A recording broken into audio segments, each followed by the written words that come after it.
Sa loob ng isang pribadong care facility sa Mexico, Pampanga, inaresto ang isang pastor na nagpapatakbo ng isang Social Welfare and Development Agency o SWADA. Inireklamo kasi siya ng umano'y pang-aabuso sa mismong mga batang inaalagaan ng pasilidad.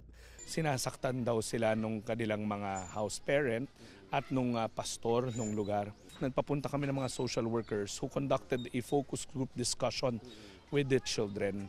And doon talaga na-validate, na-verify na sinasaktan yung mga bata. Ang SWADA ay pasilidad na rehistrado at otorisado ng DSWD na mag-alaga ng mga batang inabandona gaya ng mga street children. Parang kadena po ng aso. Ang mga iba't ibang klaseng kwento ng pananakit ranges from ginapos ng gamit ng kadena na makakapal, pinaluhod sa graba, pinaluhod sa asin na may bato, pinalo ng yantok na yung ginagamit sa arnis, pinalo ng PVC pipe, kinulong sa kubeta, hindi pinapakain. May 100 at 60 bata sa pasilidad ang sinagip ng DSWD Field Office Central Luzon. Dinala na sila sa isang DSWD facility sa Lubao, Pampanga at sumailalim sa counseling at iba pang pagsusuri.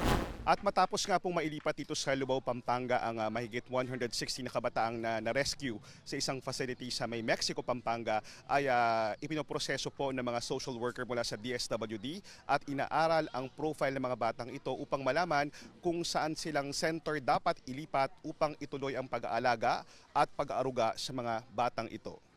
Naharap sa kasong paglabag sa Special Protection of Children Against Abuse, Exploitation, and Discrimination Act ang pastor at direktor ng pasilidad na isang US national.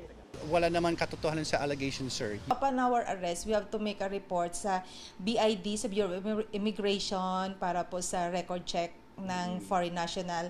Then, syempre, since na foreign national, may separate report kami na isasubmit